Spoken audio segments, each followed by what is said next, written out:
I'm not sure if anyone even uses cabs anymore, but I haven't mic'd up a guitar cab in a year. This is what I've learned.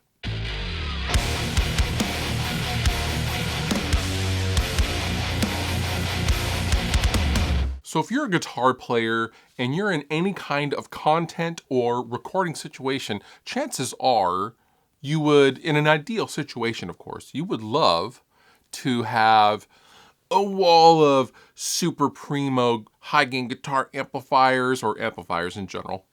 And you would love to be in a studio setting or, something akin to a studio setting.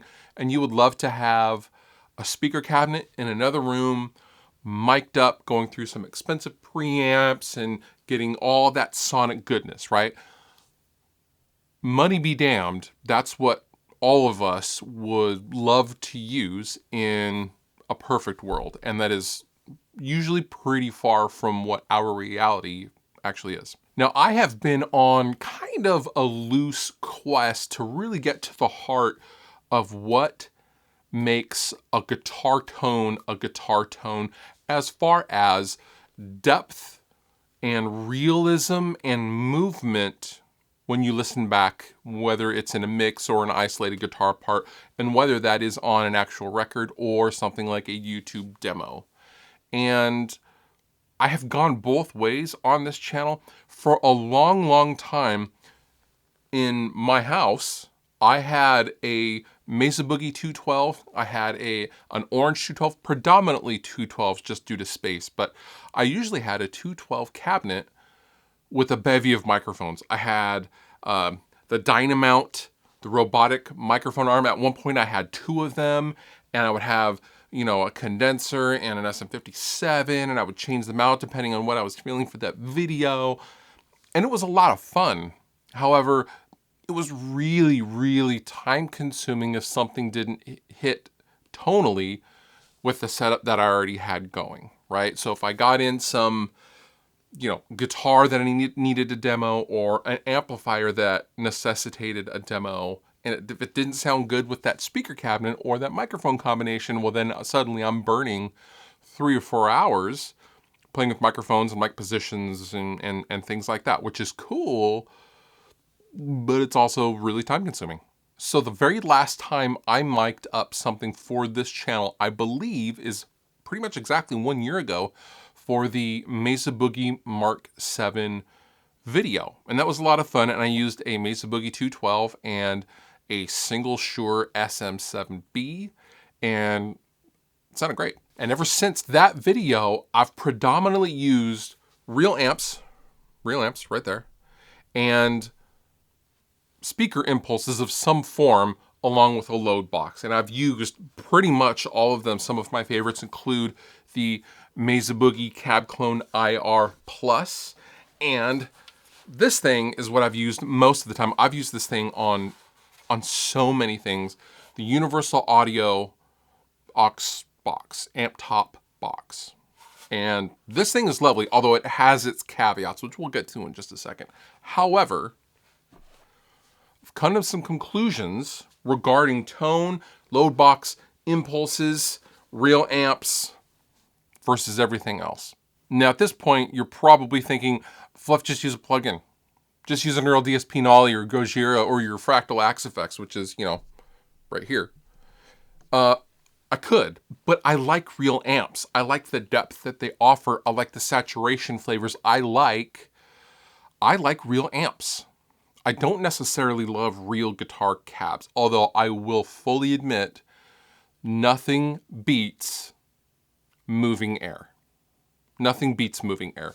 The interaction, the physical interaction that happens with a physically moving speaker going into, with sound going into microphones is magic. It's awesome. However, that doesn't necessarily mean it's convenient or cost effective or, any of the usual things that gets us to change our ways and, habits as far as guitar players.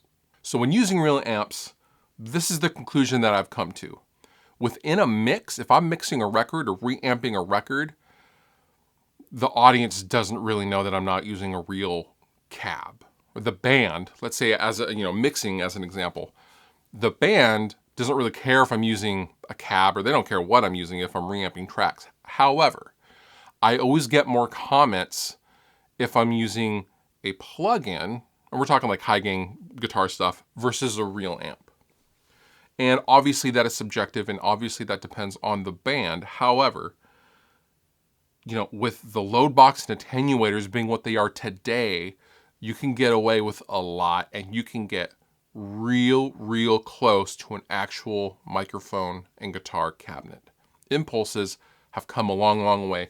And in recent weeks, I have upped my game and kind of dialed in a process that I'm really enjoying. So the cool thing about the aforementioned Cab Clone IR Plus and the Universal Audio aux top box, this thing's pretty heavy, is they have the cabinet sounds in them, right? So they're taking the speaker load from the amplifier, and they're also putting the cabinet sound, the impulse, onto that direct amp sound and then kicking it out line level to my audio interface.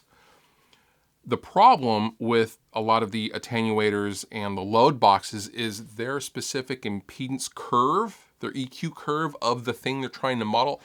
These companies have to choose something. And for example, the aux top box has an impedance curve of that of a Fender Twin amp, which isn't gonna really make, if I'm using an impulse of a vintage 30, not sound as accurate or as, deep as it maybe should be. However, I recently got a Fractal X load, and full disclosure, I am a Fractal artist. However, I bought this thing legit. I didn't contact them and get it for free or anything like that.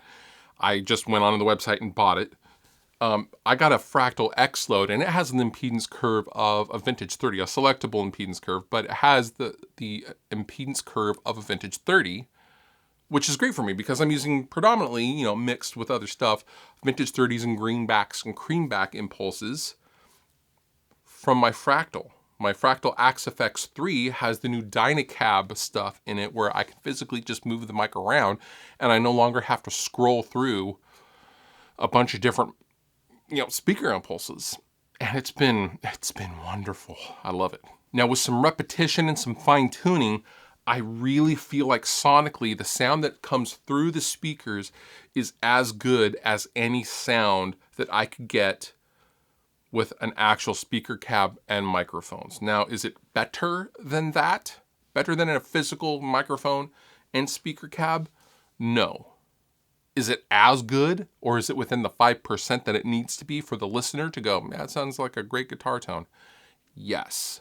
Now, I know a lot of you would argue that, why don't you just use an amp sim and have the whole thing digital? I know, but I want to use my amps. So in wanting to use my own amplifiers, this solution has the most depth, clarity, saturation, harmonic content, just the richness that I originally experienced with miking an actual guitar cab. I feel like I'm pretty close to, generally speaking, with the setup that I have now. And the impedance curve was kind of the last step because, while the aux top box sounds great, it also disconnects from Wi-Fi if you let it sit for more than an hour, and I always have to reboot it, and it's needed a software update for years, and Universal Audio seemingly has forgotten about this thing. But I don't have to worry about that anymore because now the Fractal Axe-Fx 3 is handling all of the heavy lifting as far as the speaker impulses and the speaker cab models for my guitar tone, and it's lovely. If you feel like supporting this channel, consider subscribing down below in the description. And with that, you've been wonderful. I've been Fluff. Thank you so much for watching. I'll see you next time.